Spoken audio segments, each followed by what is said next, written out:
김현정의 뉴스쇼 금요일의 코너입니다. 한 주 동안 가장 화제가 된 말들을 통해서 이번 주 정치를 평가하는 코너 말말말.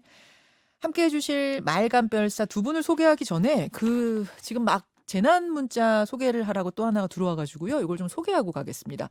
모더나 백신 1차 접종을 하신 분들은 4주가 지나면 2차 접종을 하실 수가 있습니다. 신속한 접종 완료를 희망하는 분들은 질병관리청 사전 예약 사이트에서 2차 접종 예약일을 변경하시면 된다라는 질병청이 급하게 보낸 문자 좀 소화를 하고요.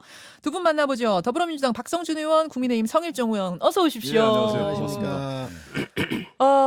민주당은 이제 경선의 최종 마침표가 찍힌 거죠? 네네. 예. 박성준 의원도 이재명 캠프의 선임 선임 대변인 같아서 고생하셨는데 우선 경선 마친 소감 한 말씀? 일단 뭐 내부 경선이라고 하는 것은 이제 치열한 과정이죠. 내부 경쟁. 그다음에 이제 본선은 내부 결집을 통해서 이제 외연을 확대하는 그런 시기인데 이번에 이재명 후보가 우리 후보가 됐다라는 의미는 리더십에 항상 그 흐름이 있습니다. 안정과 변화의 리더십이 이제 교차하게 되는 건데 이재명 후보는 이 시대를 새롭게 변화해야 된다. 그러면서 국민적 기대와 열망을 담았다. 새로운 대한민국을 만들 수 있는 변화의 리더십의 주체가 될 수 있다라는 점에서 민주당에서 선택을 했다고 봅니다. 이제 목표는 원팀. 그렇죠. 원팀인데 이거는 다른 당분이 좀 말씀해 주시면 좋겠어요. 목표인 원팀 어떻게 민주당 어떻게 보세요? 포장적으로 보면 원팀이 되겠지요. 그러나 내심으로 봤었을 때 과연 원팀이 될까? 저는 그거에 대해서는 퀘스천을 갖고 있습니다. 특히 이낙연 대표께서 맺힌 게 있다 그러셨잖아요. 네, 어제 그런 이야기 있었죠. 그리고 정말 맺힌 게 많으실 거예요. 또 그 말씀하신 거를 좀 이렇게 소개를 해보면 인격을 짓밟고 없는 사실까지 끄집어내는 것은 인간으로서 잔인할 뿐만 아니라 이렇게 얘기하셨거든요. 예. 정치할 자격이 없는 건 이렇게 얘기하셨어요. 그래서 이낙연 총리는 굉장히 격이 있으신 분이에요. 예. 저는 한 10여일 정도 여행도 한번 같이 가보고 자주 뵙고 또 통화도 야당이지만 이렇게 하고 그렇습니다. 또 제가 정무위에 간사를 또 맡고 이렇게 했기 때문에 예. 근데 정말 그 말씀하실 때도 우리 박 의원님도 아시겠지만 이제 격이 있게 하시고 항상 가능하면 은유적 표현을 쓰시는 분이시죠. 네네. 이렇게 직선적으로 얘기하신 것은 물론 뭐 경선 과정에서 굉장히 감정의 선을 넘을 수 있는 부분들이 꽤 있습니다. 경선하다 보면 예, 그렇지만 다 끝나고 난 이후에 이 정도 표현하신 적이 없으셨던 것 같아요. 굉장히 서운하신 것 같아요. 저는 이낙연 전 대표님이 큰 그릇이잖아요. 네. 또 민주당의 큰 자산이시고요. 이번에 하나의 강물이 되자 이렇게 얘기했는데 결국은 정치는 지금 뭐 맺힌 말씀을 하셨는데 맺힌 걸 풀고 또 하나를 만들고 큰 물줄기를 만드는 게 정치 아니겠습니까? 그 물줄기를 만드는 주인공이 누가 되겠습니까? 아마 이낙연 후보가 돼야만 또 민주당의 승리고 또 이낙연 후보뿐만 아니라 같이 경선했던 모든 분들이 민주당이 승리를 해야 된다는 그 절실함과 절박함이 있기 때문에 또 하나로 저는 뭉칠 수 있다고 봅니다. 저는 이 부분에 대해서 예. 그 민주당 의원들이 두 가지를 얘기를 하고 싶은데 좀 예. 읽지 못하고 있는 두 가지가 있다. 첫 번째는 예. 민주당 의원들이 집단의 지성이 과연 작동되고 있는가. 집단 지성이요? 그렇습니다. 무슨 이야기냐면 이재명 지사는 굉장히 지금 현재 문제가 많거든요. 쌍욕에서부터 뭐 여러 가지 여배우 스캔들에서부터 전과에서부터 그리고 이번에 이제 대장동까지 나왔단 말이에요. 사법 거래하는 문제까지.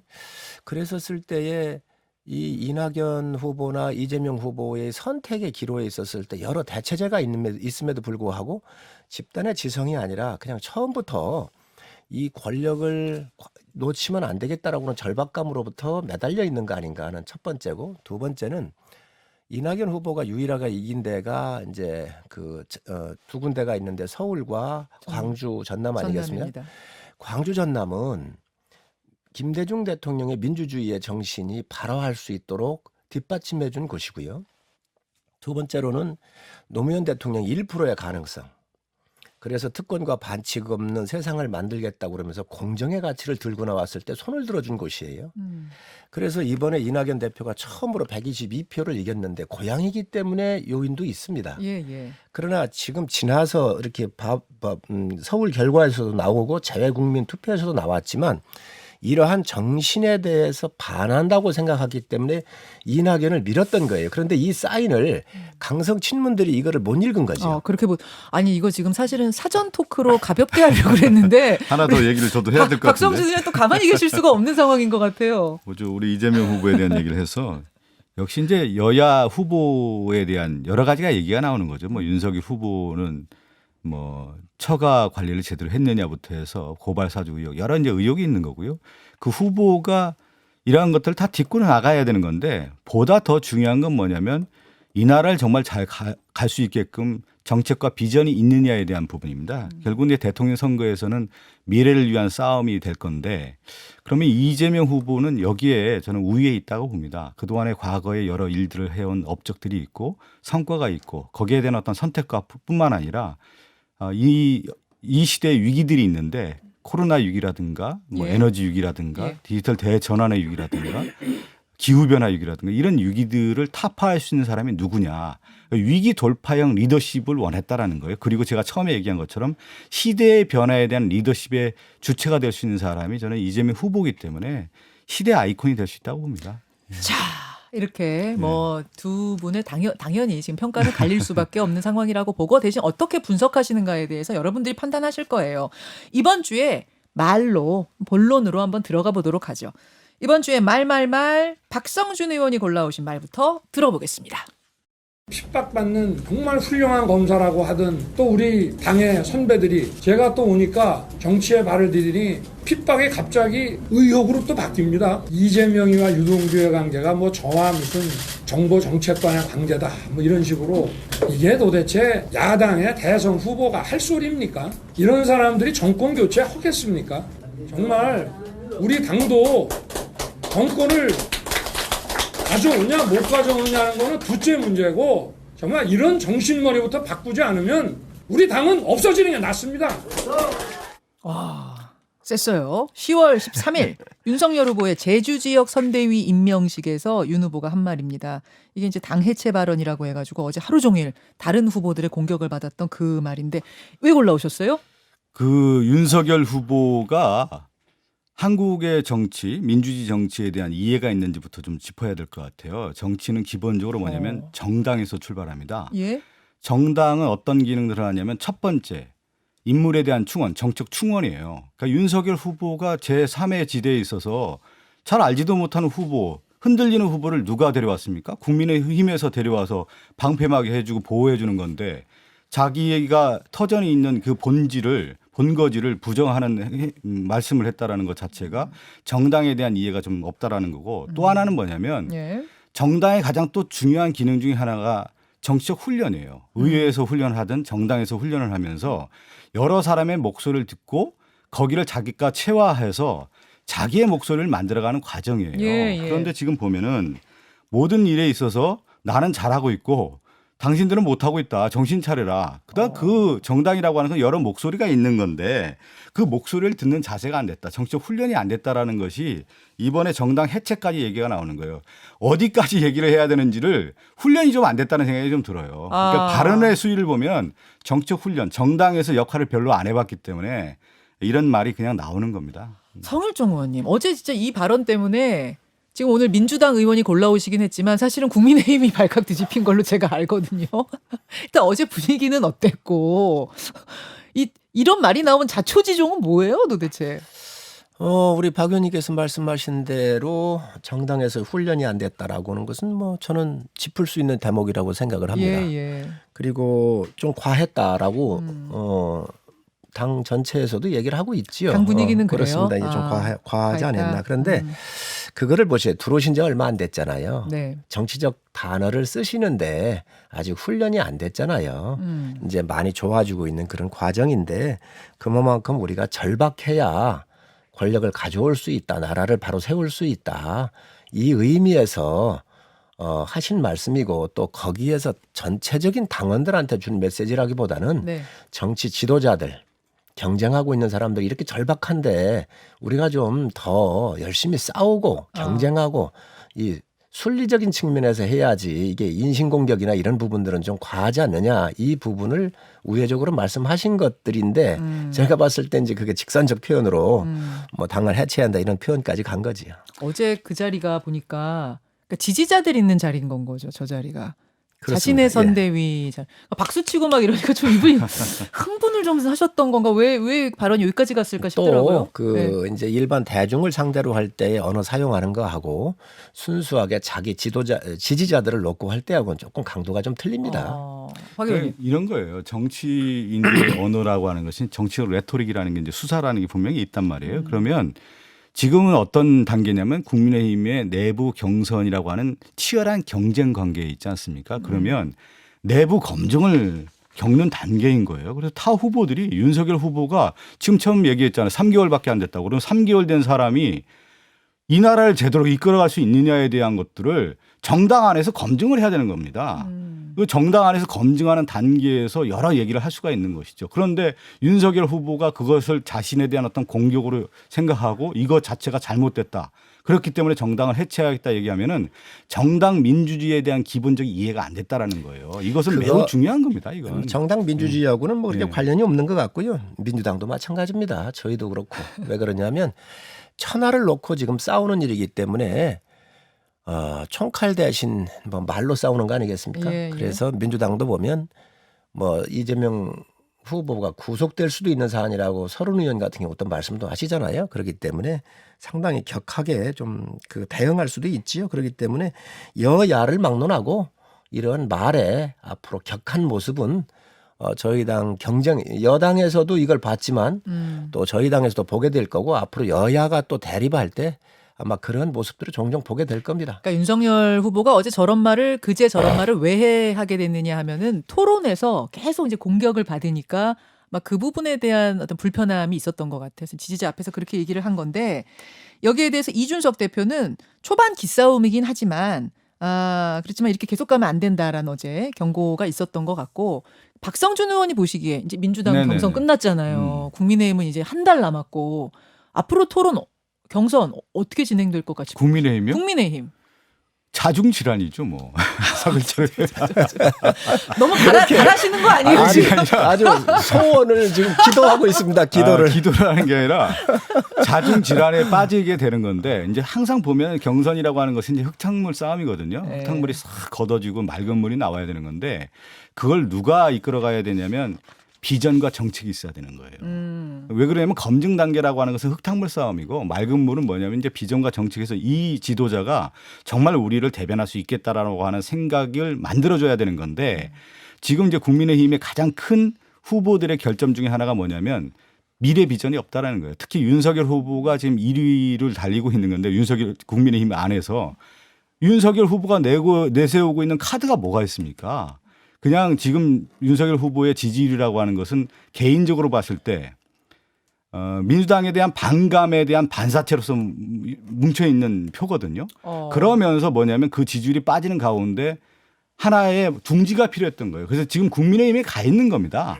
자기가 만든 표가 아니란 말이에요, 이게. 그러면 플러스 알파를 만들어낼 수 있는 능력이 있느냐에 대한 것들이 지금 나오는 건데 그 단계가 내부 검증인데 내부 검증 단계도 이건 정신 못 차리고 있다라고 하면서 정당 해체까지 얘기하는 걸 보면 앞으로의 미래 비전이 정말 있느냐에 대한 것들을 볼 때 저는 상당히 자중질환에 빠질 수 있는 그 자체가 누구냐? 그럼 윤석열 후보일 가능성이 크다라는 겁니다. 국민의힘의 경선 자중질환이라고 네. 전망하셨고 성일종 의원 짧게요. 아주 우리 당 아주 그냥 우리 박 의원님이 그냥 마구 비난하시면서 비난 아닙니다. 깎아내리시는데 아니, 그건 아닙니다. 네. 이제 후보들의 비전이라고 하는 것은 그 국민들이 다 판단하지요. 그 윤석열 후보 같은 경우는 이렇게 나오셨었을 때 지금 현재 우리 국민의 45%가 지금 빈민층으로 코로나 때문에 떨어진 거 아닌가요? 그래서 이에 대한 특별 대책 기구도 만들어서 약 50%에 이르는 이 절망에 빠져 있는 이분들에게 이 회복과 희망의 기회를 좀 드려야 되겠다. 그래서 우선 어느 후보보다도 차별되게 좋은 정책을 냈다는 말씀드리고 또 정치 개혁에 대한 확고한 생각들이 있으십니다. 그리고 공정과 정의, 상식을 세우겠다라고 하는 것만큼 비전이 어디 있겠습니까? 이 정권에서 상식을 파괴하고 공정을 파괴했던 것을 그 가치를 바로 세우면서 국민들 지지를 받고 온 거예요. 이런 분이야말로 제가 봤었을 때는 그 비교적 국가 경영에 가장 합당한 사람들이 아닌가. 또 우리 홍준표 후보나 다른 후보들도 여당보다 낫다고 생각을 합니다. 제가 볼 때. 자, 앞으로 국민의힘의 한 달 경선 과정 우리 지켜보도록 하고 다음 말로 넘어가기 전에 하나만요. 예, 요거는 그냥 딱 의견 짧게 듣고 넘어갈게요. 아까 김종인 전 비대위원장은 이재명 후보가 제일 껄끄러워할 상대로 윤석열 후보를 꼽으셨거든요. 박성준 의원, 이재명 캠프의 박성준 의원의 개인 의견으로 누가 제일 껄끄럽습니까? 저는 그 대선 후보가 있잖아요. 특히 예. 집권 여당의 후보는 예. 후보를 가릴 필요가 없는 거예요. 아, 누가 나와도 상관없다. 그럼요. 왜 그러냐면 후보의 자신의 능력을 가지고 이 시험대를 넘어가는 거고 정치라고 하는 것은 수많은 고비입니다. 그러니까 지금 이재명 후보의 가장 큰 장점은 뭐냐면 이런 고비를 온몸으로 맞으면서 하나하나 넘어가는 그런 리더십을 보여줬기 때문에 누구도 상관없다. 상관없다. 제가 괜히, 누구든 와라, 괜히 이런 질문한 얘기예요. 것 같습니다. 두려울 겁니다. 저희 당 후보 다 두려울 겁니다. 자, 성일종 의원이 골라오신 이번 주의 말로 넘어가죠. 들려주십시오. 김만배 씨가 평소에 유동규 전 본부장에게 그분이라고 지칭할 수 있었을까요? 그런 기억은 없습니다. 예. 그럼 서로 어떻게 호칭을 했나요? 그냥 저희들끼리 있을 때는 형 동생이었고요. 형 동생이요.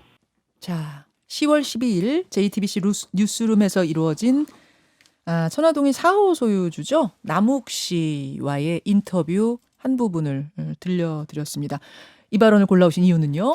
제가 뭐 그분을 누구다 이렇게 딱 얘기하지 않겠지만 국민들 사이에서 공감대가 이루어지는 거로 보면 그분이라는 것은 다 알 수 있지 않겠습니까? 누굽니까?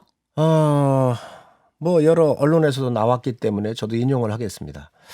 이 대장동에 대해서 단군 이래 최대 부패 사건이거든요. 금액적으로 보나 이 이득을 갖다가 공권력을 동원해서 민간 땅을 뺏어가지고 600만 원 정도 되는 땅을 280만 원에 수용을 해서 그의 모든 이득이 1조 원 가까운 것을 7명한테 줬단 말이지요. 이런 어마어마한 사건의 그럼 설계자가 누군가? 본인께서 말씀을 하셨어요. 내가 설계했고 실무는 유동규가 했다 이렇게 얘기를 하셨잖아요. 예. 자, 그렇다고 한다면 설계자이자 결재권자이자 총감독을 누가 했습니까? 그렇기 때문에 그분이라고 하는 것은 그냥 국민들 사이에서 이미 다 익히 알려질 수 있는 부분 아닌가. 이것을 굳이 왜 그렇게 회피를 하는가. 그래서 당당하게 저는 이 그분이라고 하는 거가 본인이 아니라고 한다면 당당하게 특검을 받으셔서 벗으시기 바랍니다. 결국은 알지 않느냐. 이거 그분의 것이다 할 때 그분은 혹시 이재명 지사가 아니냐라는 강한 의심을 가진다. 그러니 특검 받아라 라는 게 성일종 의원 말씀이시고요. 자, 박성준 의원님. 국민의힘에서는 그렇게 믿고 싶겠죠. 그렇게 프레임을 만들어 가려고 하는 그런 의지가 좀 보여지는데 이건 이제 팩트를 중심으로 좀 살펴볼 필요가 있을 것 같아요. 뭐냐면 이것은 정영학 회계사 녹취록과 관련된 내용 아니겠습니까? 그리고 이제 그 남욱 변호사가 인터뷰를 통해서 그 얘기를 좀 한 내용을 지금 인서트로 따서 들려주는 건데 어제 제가 이제 법제사법위원회 이제 국정감사가 있는 자리에서 네네. 야당 의원들이 이정수 서울중앙지검장에게 이 녹취록과 관련된 그분이 도대체 누구냐 계속 질의를 했어요. 네. 이 부분에 대해서 이정수 중앙지검장이 이렇게 표현을 했습니다. 그분이라는 표현이 한 군데 있는데 정치인 그분을 얘기하는 부분이 아니고 다른 사람을 지칭해서 하는 표현이 있다. 이렇게 얘기가 돼 있고요. 지금 언론에서 얘기하는 그 인물을 특정하는 것이 아니고 다른 사람을 지칭해서 표현하는 것이다. 이렇게 얘기를 하고 있는 겁니다. 그렇기 때문에 이렇게 볼 수가 있는 거죠. 그러니까 정영학이 됐든 김만배가 됐든 지금 남욱 보면은 2015년도에 그런 사업을 하다가 2019년도에 서로 내분이 일어난 거 아니겠어요? 네. 내분이 일어났는데 그 배분을 가지고 이익을 가지고 싸움이 일어나는 가운데 정영학이 지금 녹취를 한 내용들을 가지고 지금 얘기하는 건데 그러면 대체적으로 볼 때 천화동 1호라고 했을 경우에 누가 가장 그 사람에게 혜택을 받을 수 있느냐 그 사람을 했겠죠. 아마 그 칭하지 않았나 싶은데 보통 이런 경우는 돈을 댄 사람입니다. 추정을 해봤을 때요. 쩐주일 가능성이 크기 때문에 이것을 이제 중앙지검에서 조사를 하고 있고 가운데에서 어떻게 나오는지를 좀 지켜봐야 되겠죠. 분명히 얘기하지 않았습니까? 중앙지검장이 정치인이 아니라고 제가 하는 말씀을 드리면 7시간 뒤에 또 그분이 예를 들면 누구인지는 단정할 수 없다라고 또 서울중앙지검장이 또 얘기를 했어요. 말이 왔다 조금 갔다 합니다. 왔다 갔다 했죠. 예, 그렇게 하고 제가 드리는 말씀은 이 사건이 특검으로 갈 수밖에 없는 이유가 있습니다. 유동규가 버린 그 창문 사이로 버렸었던 것을 검찰이 안 찾았잖아요. 휴대폰이요? 그렇습니다. 경찰이 찾았습니다. 2014년, 15년도 휴대폰 쓰던 거가 지금 현재 어딘가 은닉돼 있다고 그러는데 이걸 경찰이 압수수색 요청하니까 검찰이 이것을 리젝트를 했잖아요.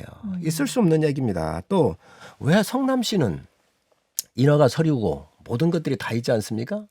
그 성남시는 왜 수색을 안 하죠? 성남시청. 시청을. 그다음에 김호수 검찰총장도 보니까 오늘 뉴스를 봤더니 성남시청의 고문 변호사였다는 거예요. 자, 그러니 검찰총장 전.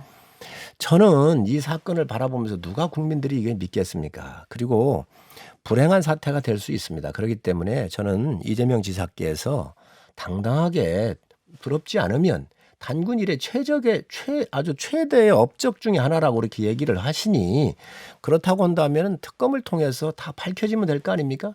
유동규가 측근이 아니라고 얘기를 하시는데 측근이 아니라고 그러면 당당하게 받으십시오. 또 국민의힘 게이트라고 그러잖아요. 그러니 저는 이걸 특검을 받아서 오히려 국민들한테 대선 주자로서 선택의 폭을 좀 더 넓혀주시고 진실이 무언지를 정확하게 앞장서 주시면 알겠습니다. 오히려 지지율이 올라갈 것이다. 자, 다시 또 특검 이야기로 돌아왔는데요. 박 특검까지 의원님. 얘기를 하게 되는데 이제 보통 특검 같은 경우는 이제 경찰 조사가 이루어지고 검찰 조사가 이루어진 다음에 그 특검이 이루어지는 것들이 대체적인데 지금 단계는 뭐냐면 경찰 수사와 검찰 수사와 공수처 수사가 지금 진행되고 있는 과정이고요. 지금 송일종 의원님도 얘기를 했는데 화천대유와 관련된 내용을 좀 살펴보면 당시 2015년도에 직원이 16명이었어요. 16명. 예. 그런데 지금 송 의원님이 얘기한 수많은 검사장들이 여기에 자문 고문 변호사로 돼 있지 않습니까? 지금 곽상도 의원도 지금 50억을 받았지 않았어요? 그리고 관계된 인물들을 보면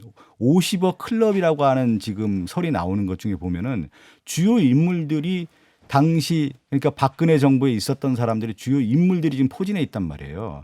그러니까 화천대유의 속성 자체가 직원이 몇 명 되지도 않는 가운데 이렇게 수많은 검사장, 국민의힘 관계자들이 이렇게 연루가 돼 있다는 거 보면 실질적으로 불법성을 내지한 가운데서 출발을 했다는 거 화천대유가 자체가. 그러면서 방패막이를 박근혜 정부에 있었던 국민의힘 관계자들을 실질적으로 전면에 내서서 보호막을 세웠다라는 것이 여기에 이제 핵심인 겁니다. 그러니까 지금 뭐 여든 야든 네. 다 가리지 말고 털자라는 게 다 조사가 지금 되고 국민적인 있지 않습니까? 생각인데 예, 예. 특검이냐 뭐 검찰이냐 이 부분만이 지금 수사 방식만이 문제인 것 같은데 특검은 받을 수가 없다. 아니 받을 수 없는 게 아니라 보통의 순서가 조사라는 게 아니다. 선 경찰 검찰 공수처 지금 예. 진행되고 있는 가운데에서 그 자. 상황을 봐야지. 특검으로 갔을 경우는 알겠습니다. 자. 지금 대선에 얼마 남은 시점에 정치 정쟁화돼서 자, 박 의원님. 예, 직원이 16명이거든요. 예. 고문이 30명이 넘어요. 이런 회사 봤어요? 이렇게 비정상적인 거? 그리고 지금 얘기하시는데 우리 당 관계자들이 있다고 그러는데 있을 수도 있습니다. 뭐 부인하지 않겠습니다. 있을 수도 있어요. 그 박근혜 정부 때 거기에 근무했던 박근혜 정부에 중용됐던 분들도 있어요. 그러니까 이 사건은 여야를 막론하고 다 자기한테 필요하면 엄청난 로비 자금을 만들어서 부패한 노비를 한 거예요. 그 중심의 설계권자가 이재명 지사고 결재권자가 이재명 자. 지사고 또 총감독을 이재명 지사가 했다는 거죠. 그렇기 그거를 때문에 순서대로 하자라는 말에 대해서 어떻게 아닙니다. 생각하세요? 아닙니다. 검찰 조사 그래서 다음. 자, 그런데 네. 지금 검찰 수사를 하면서 유동규의 휴대폰에서부터 우리가 성남시를 압수수색하지 않고 있는 여러 가지 것들을 다 보고 있잖아요. 그렇기 때문에 경찰, 검찰이 수사를 진행하면서 특검을 바로 사인을 해주면 우리가 그 기간 동안에 특검을 임명을 하고 그때 수사한 걸 받아서 하면 되잖아요. 그러니까 이거를 빨리 해서 지도자가 그래도 부패하지 않은 사람이 나와야지. 그냥 이런 상태로 대선을 마무리하는 것은 국민에 대한 도리가 아니라고 생각합니다. 잠시만요. 지금 1분 30초가 남았기 때문에 제가 두 분께 짤막한 질문을 드리면서 마무리를 지어야 될 것 같습니다. 토론이 뭐 계속 평행선을 달릴 거기 때문에요. 우선 김만배 씨 구속영장이 밤사이에 기각이 됐습니다. 요거는 어떻게 보고 계시는가를 짧게. 자, 박성준 의원님. 그건 이제 법원의 이제 판단인데 보통 영장에는 그 범죄 사실에 대한 소명이 충분히 돼야 네네. 되는 건데 그것이 좀 잘못된 것인지 저는 좀 살펴볼 필요가 있을 것 같고요. 음. 결국 이제 김만배 씨에 대한 조사는 뭐 지금 구속영장이 이제 청구가 기각이 됐다고 하더라도 주요 인물이기 때문에 계속 조사는 이루어질 수밖에 없는 것 같고 그 다음에 이제 핵심 인물이라고 하는 이제 남욱 변호사가 들어와 가지고 이 부분에 대한 것들을 어떻게 조사가 되냐에 따라서 빨리 아마 들어와서. 크게 나올 겁니다. 왜 그러냐면 남욱 변호사는 지금 박영수 특검 사무실에 있었던 변호사였고 또 하나가 뭐냐면 천화동인 4호였는데 네. 이 전주 역할을 했던 사람들이 담보를 잡은 게 천화동인 4호예요. 전주 돈 400억이 처음에 아. 들어오지 않았습니까? 예. 키넨 파트너스를 통해서 화천대유에게 지원했던 돈인데 이 화천대유가 담보를 잡았던 것이 천화동인 4호였고 그 4호의 주인이 남욱 변호사란 말이에요. 그러니까 남욱이 중요한 키맨이 될 핵심 것이다. 키맨이 될 수 있는 자, 것이죠. 성 의원님. 우선 검찰이 이렇게 서둘러서 저는 영장이 기각될 정도로 어설프게 만들어서 올린 영장 청구였다라고 생각을 합니다. 대통령께서 지시를 하시니까 바로 몇 시간 뒤에 영장 청구를 했잖아요. 750억 뇌물 그리고 곽상도 의원 50억 뭐 이 부분 이렇게 해서 줬는데 정말로 의지가 없다고 생각을 합니다. 자, 여기까지 이번 주에 말은 정리해야 될 것 같습니다. 두 분과 인사 나누죠. 고맙습니다. 감사합니다. 네, 감사합니다. 공사장 김현정의 뉴스쇼는 청취자 여러분의 참여로 이루어집니다. 트위터, 페이스북, 레인보우 게시판 그리고 단문 50원, 장문 100원의 유료 문자 샵 1212, 우물정 1212 통해 참여하실 수 있습니다. 김현정의 뉴스쇼 여러분과 함께 만듭니다.